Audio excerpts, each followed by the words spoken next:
of us worldwide, 2020 was a kick up the backside. Guys, put on the kettle or go and get yourself a cold drink, sit back, kick back and relax, because we're going to get real in this chit chat video.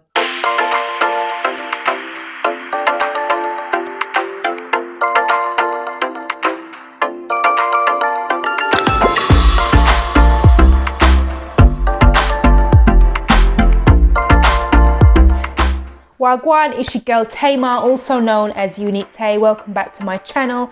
Today's chit chat video is going to be about 5 key lessons learned from 2020. This is also going to be a mixture of story time. I'm going to get real, open up with you all today. As I always say, I've been open and transparent with you and with myself, of course, about what I have learned, what I've experienced over the past 12 months, and hopefully you guys can relate too, because for all of us worldwide, 2020 was a kick up the backside.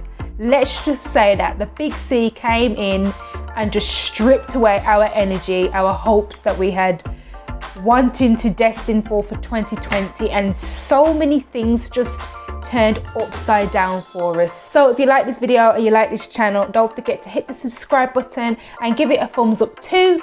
Like I always say, tell a friend to tell a friend. Wagwan. In a nutshell, 2020 wasn't what we expected it to be, wasn't it? Because in 2019, we was all like, oh my God, we're gonna reach this new decade, 2020. It felt like futurism. I don't know about you, I'm extra. I love futuristic ideals and futuristic things. And I was thinking, okay, 2020 is big, you know what I mean? Come round quick. 2010 was only the other day, literally. And when it hit after the 3rd month, everything just went downhill, not just for yourselves and your neighbours, but for all of us worldwide. So although we're all in the same boat trying to get out, we still have our own different stories to tell, and we all have our own unique experiences. And I really want this space for you guys to kind of touch base, share your personal experience too down in the comment section. If you've got 5 top things, or even if it's 3 or 1 lessons that you learn that you are taking forward throughout 2021 and beyond, of course, then do not forget to drop a comment below and share. So my first lesson learned will have to be quality time alone. Yes, solitude. Like, I really wish I practiced solitude years before. I wish solitude is something that was just taught in schools, to be honest with you. I learned to value and respect solitude, finding that middle ground and feeling really like, what's the word? Content. That's it. Just feeling content within myself. And although a lot of my works, like my dance works, my freelance work, were kind of cut literally in 24 hours, literally since the lockdown happened in March, yes, that really hurt. Yes, I felt like the world was coming to an end. However, it wasn't until a few weeks later where I started to kind of feel a lot more relaxed, and I was thinking to myself, wait a minute, it's not too bad actually sitting at home not doing anything, because it's kind of hard to keep still. For me especially, as I'm quite active, I love to be outdoors, I love to socialise, so it can be a little bit hard just sitting down, doing nothing, relaxing. But I value so much about myself even more. I love myself even more thanks to the pandemic. I know that sounds kind of weird. Is that even right to even say? Who knows? Time is key. It's a great way to kind of feel rejuvenated. It's a great way to kick back up and get back into what it is that you're doing. Because in the Western world, we are living in a microwave society, as I always call it, where everything is rush, rush, rush, go. Everything is done in a flash. Everything's quite digital, online, and we all want to be seen. We all want to be heard. Some of us want to be famous out there, so be it.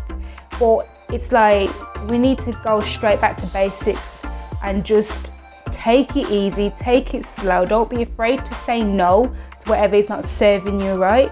Don't be afraid to say no to anything that you feel like just isn't for you. And that even goes out to opportunities, especially for creatives out there and all of you dancers and artists. You have all these freelance work. Whether you're struggling to actually get work or not, not every opportunity is for you. So that's something that I learned as well within my quality time and solitude, is realizing, you know what, I can say no, I don't want to do it, I can't be asked, or only joking, cut that bit out. What I'm trying to say is that you're giving up so much of your energy and time to things that just either isn't serving you right, isn't for you in that time and presence, or you just don't have that capacity and energy to give. So I don't know about you. If quality time is something that you've learned, then drop a comment below, share your experience. What did you do within your quality time? Did you self-reflect? Or did you learn something new as well? Like, learning something new in quality time is something key. I've been kicking back at my Spanish as well, because I love learning different languages and traveling. You should know by now on this channel, I am a travel junkie, and it's just important for me to learn other languages. So I decided to full app to learn my Spanish, get a private tutor as well. So that's something that I do in my own time, but again, that's quality time. It's something that I love to do. And I'd love to hear from you guys, like, what did you do within your quality time alone? Did you learn something new? Tea break.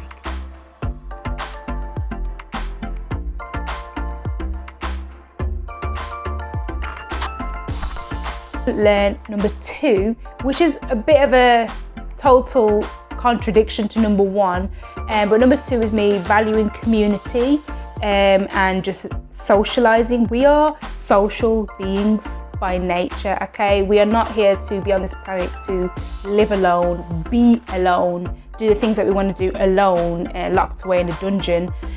We are actually social beings, so interacting with others, communicating with others, you know, whether that's communicating how you're feeling, what you've been up to with others, or allowing the space for other people to connect with you as well. So despite the fact that quality time and finding solitude is key, there needs to be a balance between that and you connecting with your loved ones around you. Could be your neighbours, your besties, your families, partners, children as well, even though I'm hearing a lot of parents wanted a break from their kids in lockdown.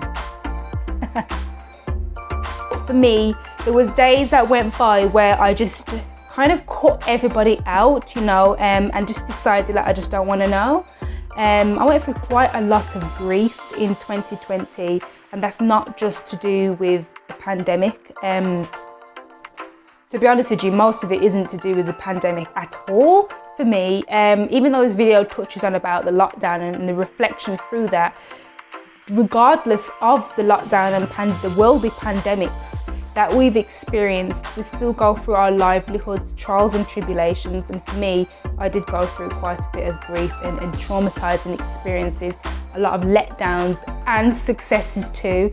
And I'll make sure that I balance that out in this video and just keep it real, keep it 100, as I always say. Meeting new people and networking, that's the number one thing that I've actually been doing, is networking digitally. Does that make sense? Digitally, virtually, whatever, same thing, yes? So I have actually been networking with different like dance artists, dance choreographers, well, people who are in my industry in dance, over Zoom. Hello Zoom, by the way, can we just say that? How long has Zoom been out? What happened to Skype?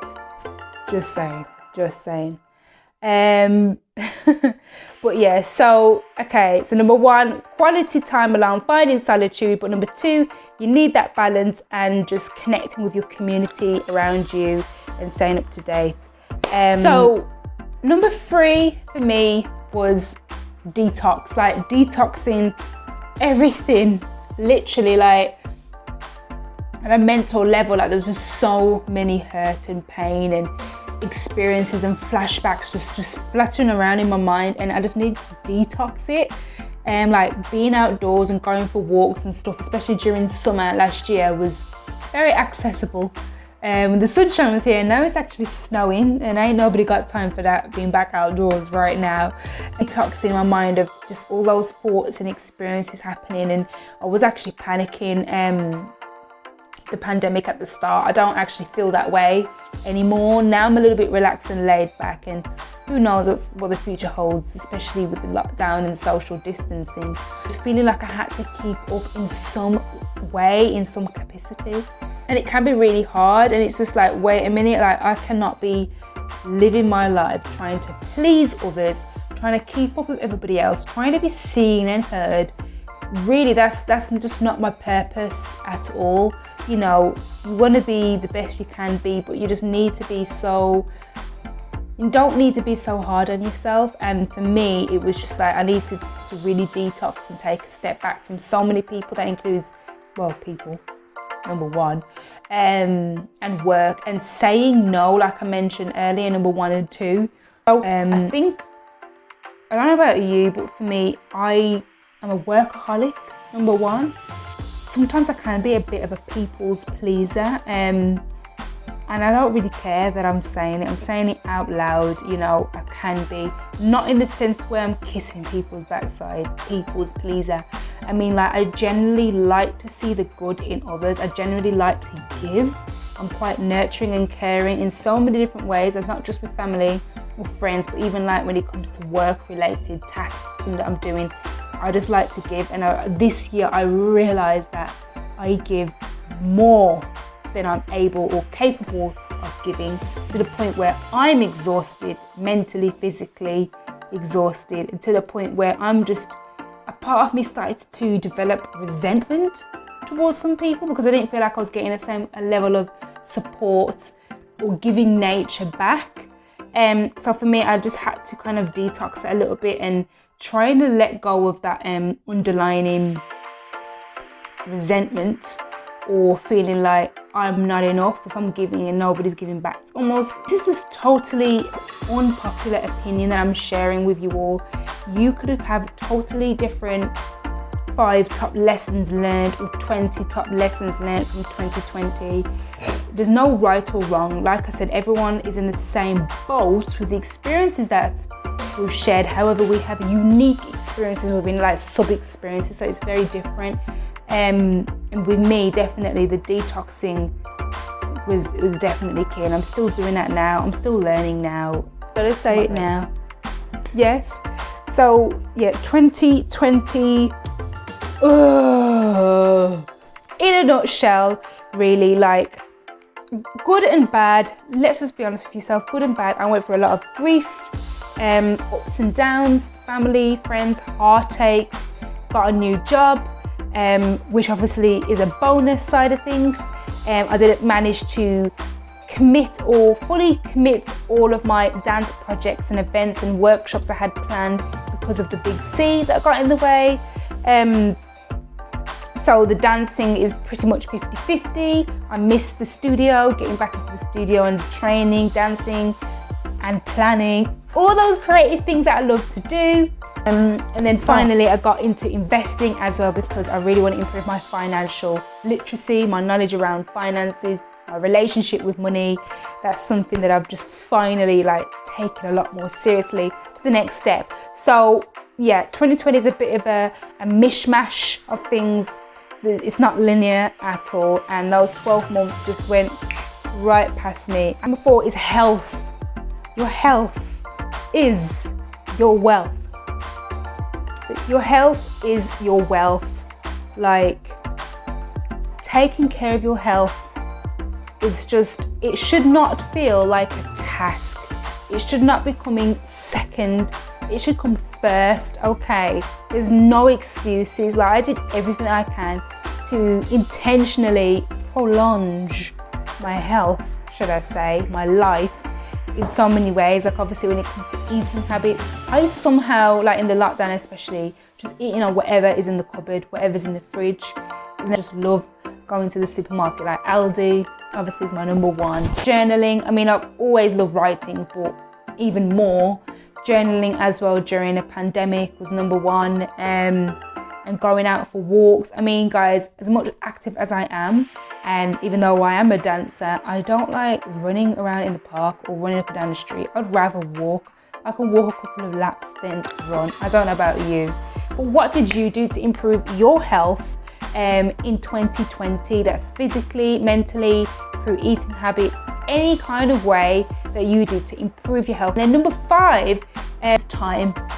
Time really is your best friend. We always say, I don't have enough time to do this.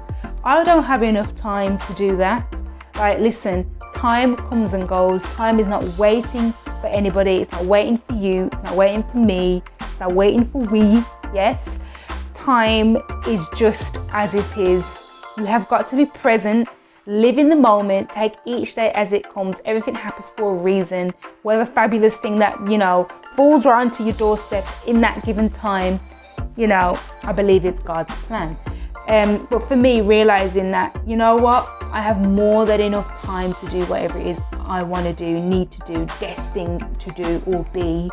And bearing in mind, all of us had to slow down suddenly. All of our works were cut, even meetings, places to go, things to do throughout the pandemic, especially during like March, April, May time especially. It was panic mode, and then later we all then realized that, wait a minute, I'm actually enjoying slowing down. I'm actually enjoying spending quality time with myself or family and friends. I actually enjoy this space and time as it is. And now that we're in 2021, it's like now I can get back into doing what it is that I was already doing, because the time is always going to be here. It's not going to just disappear. I hope that made sense. Yes. Well, those are my 5 lessons learned, life lessons learned from 2020. Whether you can relate or not is a very unpopular opinion. And I'm just keeping it real with you, keeping it real with myself also.